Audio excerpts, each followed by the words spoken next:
네, 오늘 아침에 우리에게 주시는 하나님의 은혜의 말씀은 출애굽기 20장 7절의 말씀입니다. 출애굽기 20장 7절의 말씀 다 같이 합독하도록 하겠습니다. 나는 내 하나님 여호와의 이름을 망령되게 부르지 말라. 여호와는 그의 이름을 망령되게 부르는 자를 죄 없다 하지 아니하리라. 아멘. 하나님의 말씀입니다. 오늘은 십계명 가운데 세 번째 계명에 해당되는 말씀을 전하고자 합니다. 우리 한국 사람들이 이제 내 부모님 이름이 무엇이냐고 물으면 우리가 이제 어렸을 때야 뭐 그냥 편하게 부모님 이름을 대지만 나이가 그래도 청년만 넘어가도 우리 아버지 함자는 무슨 자에 무슨 자를 쓰십니다. 이렇게 이야기를 하는 게 기본적인 예입니다. 옛날이나 지금이나 아버지의 성함을 함부로 부르지 않습니다. 그리고 옛날에 선비들은 호나 자를 써서 이름 자체를 부르는 것을 꺼리는 것이었습니다. 하물며 사람들도 자기 부모의 이름을 함부로 부르지 않는데 우리가 하나님의 이름을 함부로 부를 수 없는 것입니다. 고대 이스라엘 문화에서는 그 하나님의 이름이 단순하게 호칭을 의미하는 것이 아니라 하나님의 이름은 하나님의 존재 자체를 의미하는 것이고 하나님의 이름에 하나님의 성품과 능력이 그 안에 다 담겨 있는 것입니다. 이것을 깊이 생각하시는 여러분과 제가 될 수 있게 되기를 간절히 바랍니다. 성도 여러분, 하나님께서 온 천하 만물을 말씀으로 창조하셨습니다. 믿으십니까? 그리고 하나님께서 그 모든 피조물들의 이름을 짓도록 아담에게 큰 권위를 허락하셨지만 하나님께서 아담에게 하나님의 이름을 짓도록 허락하지 않으셨습니다. 하나님의 이름은 하나님 스스로 지으신 것을 우리가 기억해야 됩니다. 우리가 하나님의 이름을 꼬리표처럼 인간이 지은 것이 아니라 하나님은 스스로의 이름을 지으시는 하나님, 하나님은 스스로의 존재를 나타내시는 하나님이라는 것을 우리가 겸손하게 깨닫고 받아들이실 수 있게 되기를 우리 주 예수 그리스도로 간절히 축원합니다. 출애굽기 3장 14절을 보시면 하나님께서 모세에게 자기를 계시하시면서 나는 스스로 있는 자니라 라고 말씀하셨습니다. 이 뜻은 하나님께서 자기의 이름을 스스로 나타내신다는 것은 하나님의 정체성은 인간이 결정하는 것이 아니라 하나님의 정체성은 하나님 스스로 규정한다는 것을 의미하는 것입니다. 하나님께서 나는 스스로 있는 자라고 말씀하신 것은 하나님은 인간이 좌지우지할 수 있는 존재가 아니라는 것입니다. 하나님은 광대하신 하나님이십니다. 하나님은 우리가 온전히 이해할 수도 없고 우리가 온전히 하나님을 좌지우지할 수 있는 그런 존재가 전혀 아니라는 것을 우리가 하나님의 이름을 통해서 깨달으실 수 있게 간절히 축원합니다. 하나님은 자유로우시고 주권적인 초월적인 그러나 우리가 친밀한 하나님 아버지이십니다. 이것을 통해서 우리가 믿음으로 받아들이실 수 있게 간절히 바랍니다. 성도 여러분, 성경에 하나님의 이름들이 많이 등장하는데 그 중에서 가장 대표적인 이름은 여호와라는 이름과 엘로힘이라는 이름입니다. 여호와라는 이름이 가지고 있는 의미는 저를 한번 따라 하시죠. 언약의 하나님. 언약의 하나님이라는 것을 나타낼 때 여호와라는 이름을 사용합니다. 그리고 엘로힘이라는 이름은 저를 한번 따라 하시기 바랍니다. 창조의 하나님. 엘로힘이라는 이름은 God of Creation, 창조의 하나님을 나타내는 것이고 여호와라는 이름은 언약의 하나님, God of Covenant, 언약의 하나님을 나타내는 것입니다. 성경을 보시면 성경 기자가 여호와라는 이름과 엘로힘이라는 이름을 매우 주도 면밀하게 사용하고 있는 것을 우리가 관찰할 수 있습니다. 여호와, 즉 언약의 하나님은 우리와 관계를 맺으시는 친밀한 하나님을 나타내는 것이고 엘로힘, God of Creation, 창조의 하나님은 인간과 구별이 되는 초월적인 하나님을 나타낼 때 엘로힘이라는 이름이 사용됩니다. 성경 원어를 주의 깊게 살피면 엘로힘이라는 이름과 여호와라는 이름이 같이 사용되는 용례들이 있는데 그렇지 않은 경우가 많이 있습니다. 특별히 에덴 동산에서 그 하와와 아담이 선악과를 먹었을 때 그때 하나님의 이름은 한번 생각해 보세요. 여호와라는 이름이겠습니까? 아니면 엘로힘이라는 이름이겠습니까? 한번 대답해 보세요. 어느 쪽일 것 같아요? 엘로힘입니다. 왜냐하면 인간이 타락함으로 말미암아 하나님과 인간의 관계가 멀어졌기 때문에 인간이 타락한 에덴 동산에서의 3장의 하나님의 이름은 친밀한 관계를 나타내는 여호와라는 이름이 아니라 초월적인 창조의 하나님을 나타내는 엘로힘이라는 이름으로 나타나고 있는 것을 우리가 볼 수 있습니다. 성경은 이렇게 매우 주도 면밀하게 하나님의 이름을 우리에게 계시하고 있다는 것을 볼 수 있습니다. 구약 성경을 보시면 여호와라는 이름이 6828번에 등장합니다. 6828번. 그리고 엘로힘이라는 이름이 등장하는 횟수가 2600번에 등장합니다.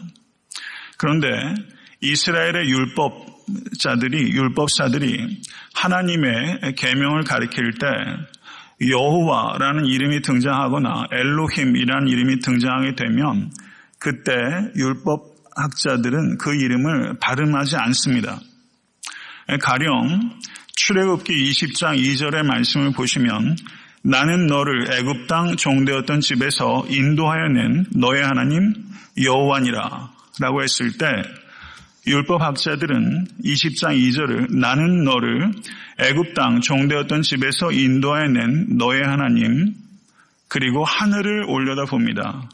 그리고 니라 라고 말합니다. 여호와란 말을 발음하지 않는 것입니다. 그러면 사람들은 이 율법학자가 발음하지 않고 거기서 인터벌을 두고 하늘을 바라보는 행위를 통해서 그 부분에 성경에 하나님의 이름 여호와 혹은 엘로힘이 등장했다는 것을 감지하게 되는 것이죠.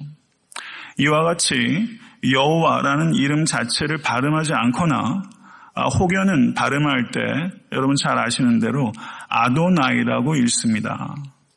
여호와 혹은 엘로힘이라고 발음하지 않고 아도나이라고 읽는데 아도나이란 이 말의 뜻은 우리 주님이라는 뜻입니다. 제가 이 말씀을 드린 이유는 이스라엘 백성들이 얼마나 철저하게 여호와 하나님의 이름을 부르는 것을 조심했는가 하는 것을 말씀드리고자 함입니다. 성도 여러분, 옛날에는 우리가 인쇄 기술이 없기 때문에 성경을 다 필사했습니다. 그 사람들을 서기관들이라 부릅니다. 그런데 서기관들이 성경을 필사할 때 여호와 하나님의 이름이 등장할 때 여호와란 호칭과 그리고 엘로힘이라는 이름이 나오게 되면 이 서기관들이 목욕을 한다고 합니다. 목욕을 하고 여호와 그리고 목욕을 하고 엘로힘이라고 접근한다는 것입니다. 만약에 정말 그 이름이 등장할 때마다 목욕을 했다면 오늘 출애굽기 20장을 살펴보시면 거기에 여호와라는 하나님의 이름이 7번 등장합니다. 그러면 출애굽기 20장을 필사할 때 몇 번 목욕해야 됩니까? 7번. 목욕하기 싫어하는 사람은 서기관도 하지 못하는 것입니다. 그럼 구약 성경 전체에 여호와라는 이름과 그리고 엘로힘이라는 이름이 등장하게 되는 횟수를 모두 합하게 되면 9428번이 되는 것이기 때문에 구약 성경 전체를 서기관이 필사하게 되면 목욕을 9428번을 해야 되는 것이죠. 산술적으로 말하면 그렇게 된다는 것입니다. 성도 여러분, 이스라엘 백성들이 이와 같이 여호와의 이름을 망령되이 일컫는 것을 조심했는데 과연 그와 같은 실천이 하나님의 10계명의 제3계명을 바르게 실천하는 것일까 하는 것에 대해서 우리가 깊이 생각해 볼 필요가 있습니다. 그렇다면 여호와 하나님의 이름을 망령되이 일컫지 않는다는 것의 진정한 뜻은 무엇일까 하는 것에 대해서 여러분과 제가 깊이 묵상할 수 있게 되기를 바랍니다. 히브리 말로 망령되이라고 번역된 단어의 뜻은 크게 두 가지입니다. 첫째는 거짓으로라는 뜻입니다. 두 번째는 헛되이 혹은 함부로라는 뜻이 망령되이라는 단어에 들어있는 것입니다.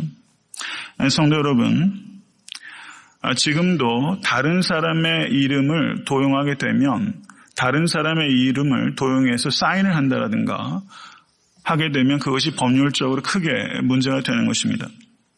사람이 다른 사람의 이름을 도용해서 오용하거나 남용해도 크게 문제가 되는 것입니다.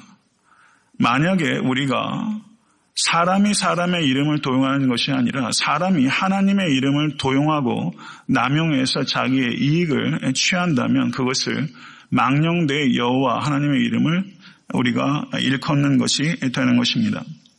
성도 여러분, 하나님의 이름을 들먹이며 자의로 축복하고 자의로 맹세하고 자의로 저주하고 자의로 예언하고 자의로 마술처럼 여호와 하나님의 이름을 들먹이는 사람들이 범람하는 시대를 살고 있습니다.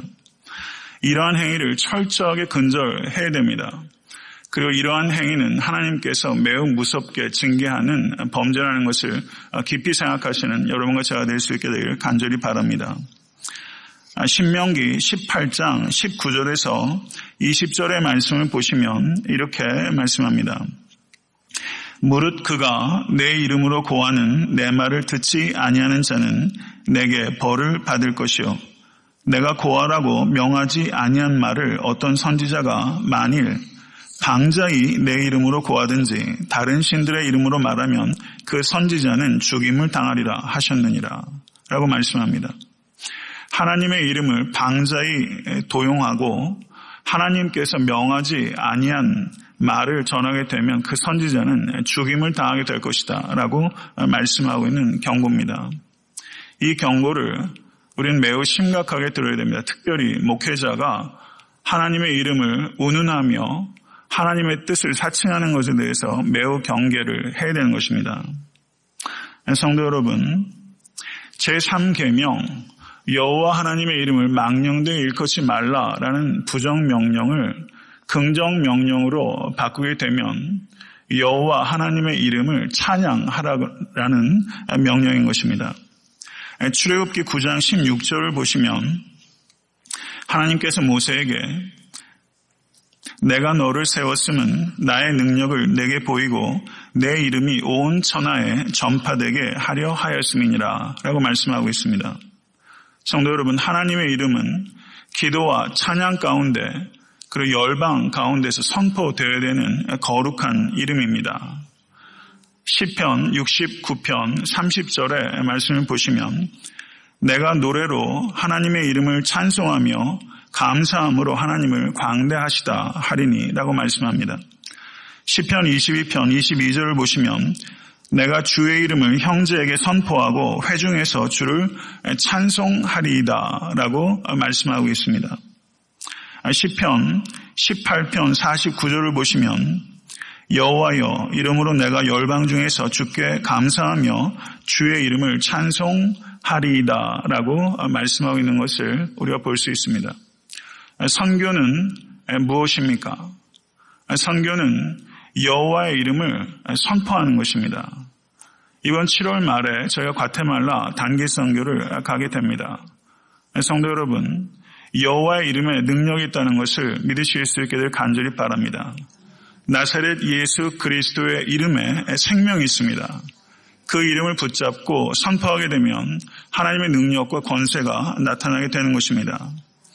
시편 86편 9절의 말씀을 보시면 주여 주의 지으신 모든 열방이 와서 주의 앞에 경배하며 주의 이름에 영화를 돌리리이다 라고 시편 기자가 찬송하고 있습니다.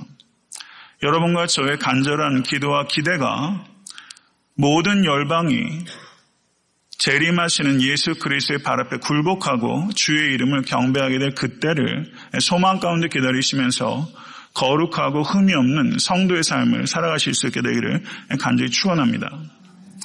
예수님께서 마태복음 6장에 주기도문에서 기도를 가르치실 때 이름이 거룩히 여김을 받으시오며 라고 기도할 것을 제자들에게 가르치셨습니다. 성도 여러분, 이 기도의 의미는 우리가 하는 모든 일 가운데서 하나님의 이름이 높여지기를 간구하는 기도입니다. 이 기도의 의미가 그와 같은 것입니다. 성도 여러분, 인간의 존재의 목적과 그리고 우리들 개개인의 존재의 목적은 여호와 하나님의 이름을 높이는 것입니다. 성 어거스틴이 이런 말을 했습니다. 우리는 우리가 찬양하는 대상을 닮아간다. 이것을 깊이 생각하실 수 있게 되기를 간절히 바랍니다. 우리는 우리가 찬양하는 대상을 닮아갑니다. 우리가 하나님을 찬양하면 하나님을 닮아가게 되는 것입니다. 하나님의 거룩한 이름을 오늘 아침에도 찬양했습니다. 하나님의 거룩한 이름을 찬양하면서 우리가 거룩한 삶을 추구하지도 않고 거룩한 삶의 열매를 맺지 않는다면 우리가 하나님의 이름을 찬양하는 행위는 사실상은 하나님의 이름을 높이는 것이 아니라 하나님의 이름에 모욕을 가하는 행동이 되는 것입니다. 성도 여러분, 저는 강단에서 말씀을 증거합니다. 말씀만큼 산다는 것은 불가능한 것입니다. 설교자가 강단에서 말씀을 한다는 것은 그만큼 많은 무게를 저한테 가져다 주는 것입니다. 그렇지만 그와 같은 책임과 무게가 설교자에게만 국한되는 것이 아니라 오늘 아침에 드렸던 회중 찬양을 속에서도 내가 찬양하는 것과 나의 삶이 얼마만큼 부합하는지에 대해서 우리 모두가 깊이 생각하실 수 간절히 축원합니다. 성도 여러분, 저를 따라 하시죠. 찬양과 윤리는 분리될 수 없다. 찬양과 윤리는 분리될 수 없습니다. 말씀과 윤리는 분리될 수 없습니다. 설교와 윤리는 분리될 수 없습니다. 성도 여러분, 목회자로서 제가 겪는 가장 큰 고통은 제 설교와 제 삶이 어떨 때는 매우 심각한 파열음을 내면서 분리되는 것입니다. 제게 항상 그리고 언제나 이것이 가장 고통스러운 문제입니다. 저는 이 문제를 씨름하고 있습니다. 성도 여러분, 우리가 찬양할 때 찬양의 가사를 깊이 음미하시면서 그 찬양의 가사와 내 삶이 얼마만큼 부합하고 있는지에 대해서 집중하실 수 있기를 간절히 축원합니다. 성도 여러분, 찬양할 때 우리의 마음이 뜨거워지고 찬양할 때 뜨거운 눈물을 흘리게 됩니다. 그렇지만 찬양의 궁극적인 목적은 내가 찬양을 통해서 감정의 변화를 받는 것이 아니라 찬양을 통해서 내 삶의 변화를 이끌어내는 것입니다. 성도 여러분, 이것을 깊이 생각하실 수 있는 여러분과 제가 될 수 있게 되기를 간절히 바랍니다. 우리가 살고 있는 세속의 문화는 여러 가지로 분석할 수 있겠지만 크게 두 가지에 사로잡혀 있습니다. 쾌락주의와 만몬주의입니다. 세상을 휩쓸고 있는 문화의 쓰나미는 이 두 가지입니다. 쾌락주의와 만몬주의. 성도 여러분, 이 세상의 쾌락주의와 만몬주의 속에서 우리는 하나님의 거룩한 이름이라는 깃발을 드높여야 되는 존재로 부르심을 받은 사람입니다. 이것을 믿고 의식하며 살아가는 여러분과 제가 될 수 있게 간절히 축원합니다. 베드로전서 2장 11절에서 12절의 말씀을 한번 찾아보시기 바랍니다. 베드로전서 2장 11절에서 12절. 다시 읽겠습니다. 사랑하는 자들아, 거류민과 나그네 같은 너희를 권하노니 영혼을 거스려 싸우는 육체의 정욕을 제어하라. 너희가 이방인 중에서 행실을 선하게 가져 너희를 악행한다고 비방하는 자들로 하여금 너의 선한 일을 보고 오시는 날에 하나님께 영광을 돌리게 하려 함이라. 아멘. 11절을 보시면 거류민과 나그네 같은 너희를 이라고 말을 했습니다. 거류민과 나그네 같은 너희들. 성도 여러분, 우리가 진정코 속해 있는 것은 이 땅이 아니라 천성입니다. 이것을 기억하실 수 있기를 바랍니다. 거류민과 나그네라고 번역한 이 부분을 영어 번역은 어떻게 번역했냐면 aliens and strangers라고 번역했어요. aliens and strangers. 성도 여러분, 우리는 이 땅에서 에일리언으로 살아야 됩니다. 이 땅에서 스트레인저로 살아야 됩니다. 만문주의와 그리고 쾌락주의가 가득한 이 세상에서 우리가 이 땅에 속한 사람처럼 살아서는 안 되는 것입니다. 우리는 거류민과 나그네처럼 살아야 됩니다. 성도 여러분, 우리가 이 땅에서 거류민과 나그네처럼 산다는 것은 그것은 세상과 다른 길로 초청을 받았다는 것을 의미하는 것이고 경우에 따라서는 세상으로부터 미움을 받는 길로 우리가 부르심을 받았다는 것을 의미하는 것입니다. 말씀을 맺겠습니다. 성도 여러분, 저는 우리 교회 모든 성도님들께서 성공한 인생을 살아가실 수 있게 되기를 나사렛 예수 그리스도를 간절히 축원합니다. 그렇지만 우리가 생각해야 되는 것은 무엇이 성공한 인생이고 무엇이 실패한 인생인가 하는 것에 대해서 성경적인 관점입니다. 하나님의 이름을 찬송하는 인생이 성공한 인생입니다. 세상에서 아무리 많은 것들을 소유하고 그리고 자아를 실현한 사람이라 할지라도 하나님의 이름을 찬송하지 않는 인생은 실패한 인생입니다. 불쌍한 인생입니다. 이것을 진심으로 받아들이실 수 있게 간절히 바랍니다. 이 자리에 계신 모든 성도님께서 오늘 10계명의 제3계명을 마음에 새기시고 하나님의 이름을 사랑하고 둘째, 하나님의 이름을 위하여 살아가며 자기 이름에 대한 일체의 집착을 내려놓는 성도의 삶을 살아가실 수 있게 되기를 우리 주 예수 그리스도 이름으로 간절히 축원합니다.